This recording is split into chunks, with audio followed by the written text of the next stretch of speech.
Bill, I appreciate you joining me. Here you are, we're at the 20th meeting. You're the 19th president of this organization. How'd this all begin for you? When were you first exposed to ECHO? My recollection, back in 1984. Okay. 1984 in Houston. Okay.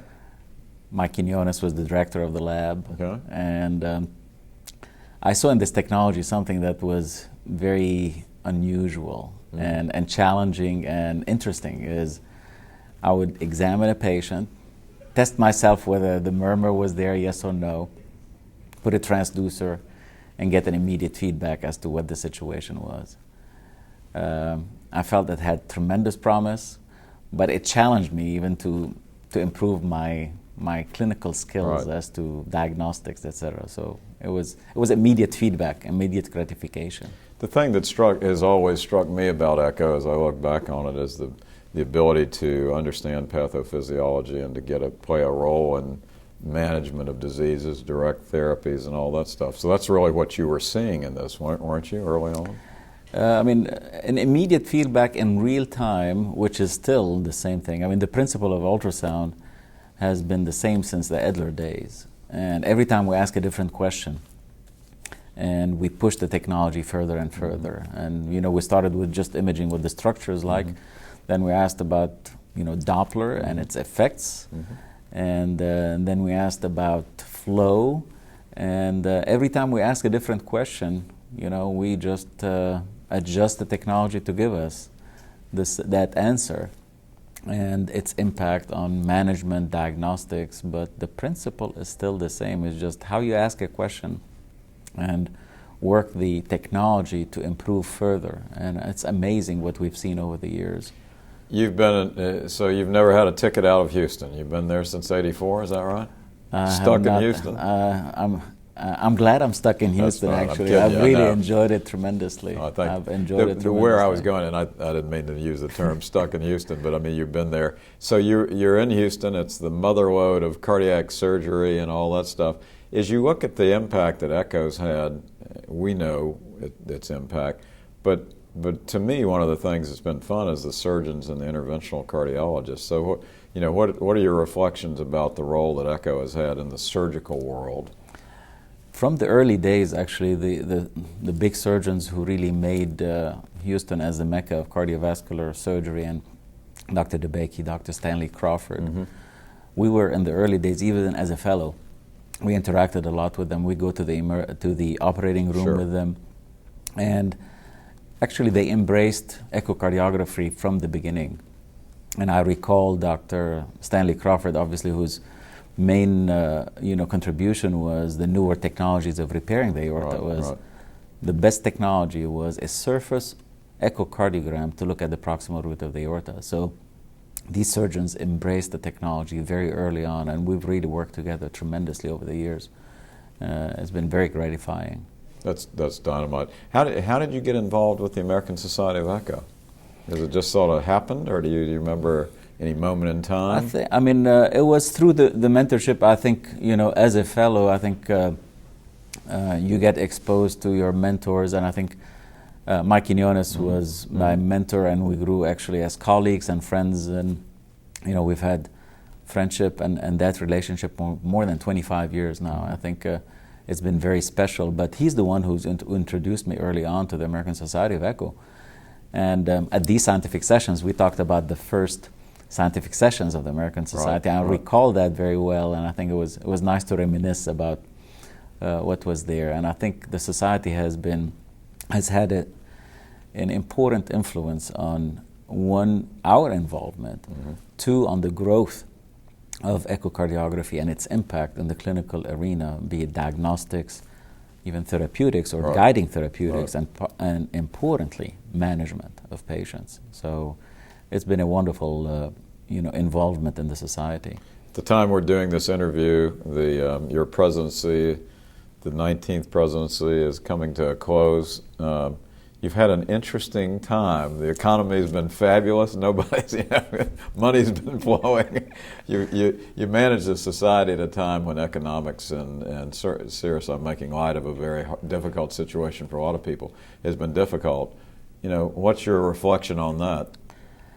I think my reflection, obviously, it was a stunning time, mostly because the economic impact of it. But I'm happy to say that we really weathered the storm well. And what I mean by that is we have adjusted well, that it didn't impact us as much. Mm-hmm. But importantly, what we set out to as initiatives and what we would give our members from education, advocacy, and other areas have not suffered much. So we were able to cut down our expenses and adjust without really cutting out the most important things which we could offer our members, which is education and advocacy, which is the most important thing. And I felt, although it was challenging, it was fulfilling, and we were able to do the vast majority of things that we set out to do last year. So I'm hoping now with the gradual upturn of the economy, not as fast as the downturn, that we will be in a position of strength to tackle the future. Education plays a major role. You're a fabulous teacher, and your career has been one of great education. Your presidency had some focus on education. Tell me a little bit about that. In my presidency, I think we had the opportunity and a historical perspective from the society point of view to move to our new headquarters. Mm-hmm. And with that also we're, for the first time, self-managing association, which is tremendous that your staff who've known for so many years work with you closely and for you at the same time and for the association.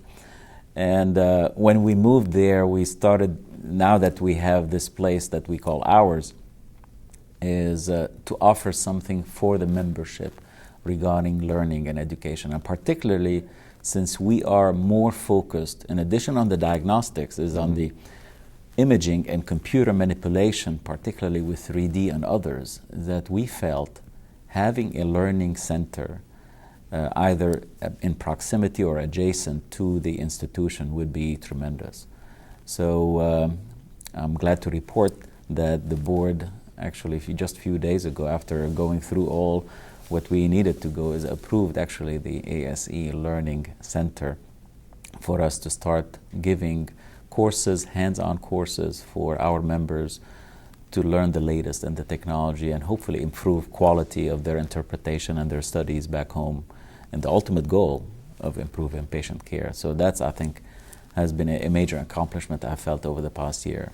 So you've had an incredible career, and one of the things Mike Picard had mentioned is that ECHO has allowed him the opportunity to see the world, basically, and to learn a lot. As you've traveled, and you've traveled extensively, both before and during your presidency, as you've traveled, what do you see? How does the world of cardiology view ECHO, and what's the American Society of ECHO? How's it viewed?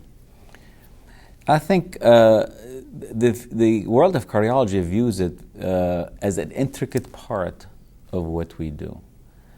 At times they may forget that it is a technology, it is imaging, it's almost like an extension of a physical examination, mm-hmm. because it is so lively and at the same time gives you so much information on structure and function that ordering an echo and getting the information from an echo is almost akin to a physical examination.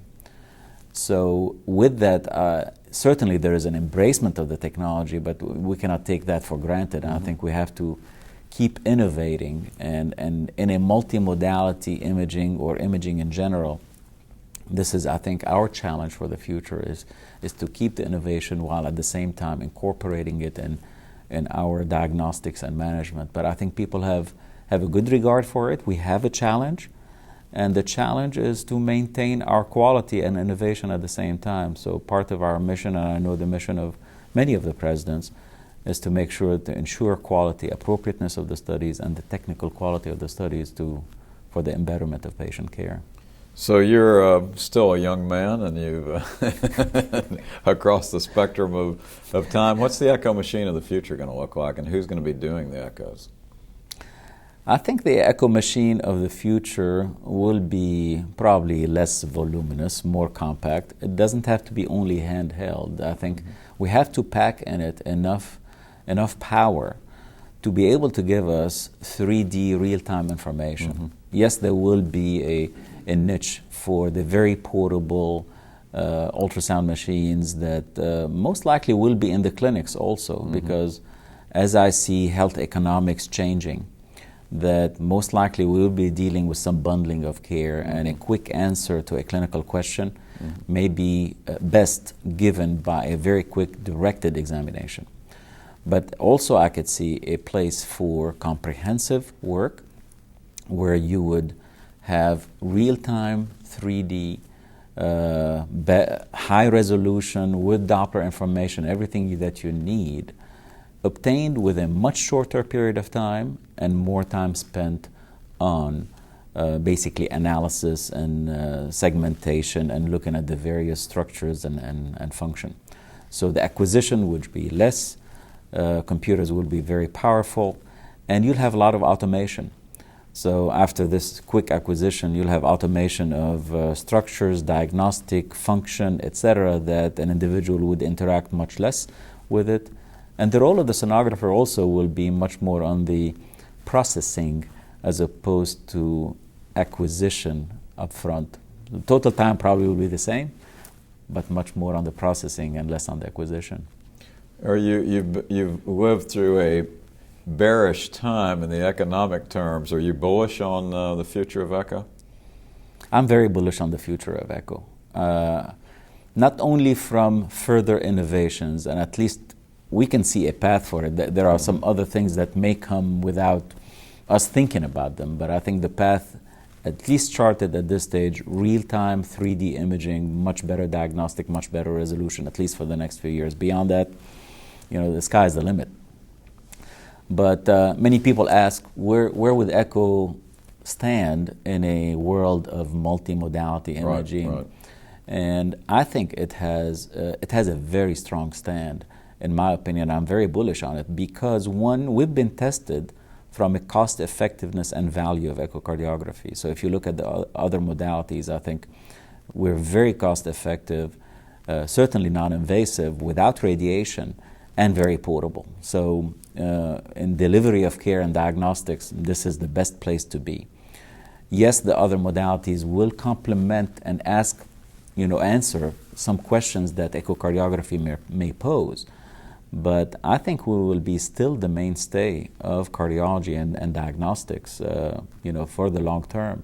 So I'm very bullish about it. Good. Well, listen, you've done a great job, and thanks so much for all you've done for the field and for the society. It's my pleasure. It's been a very exciting journey, and I'm looking forward to the future.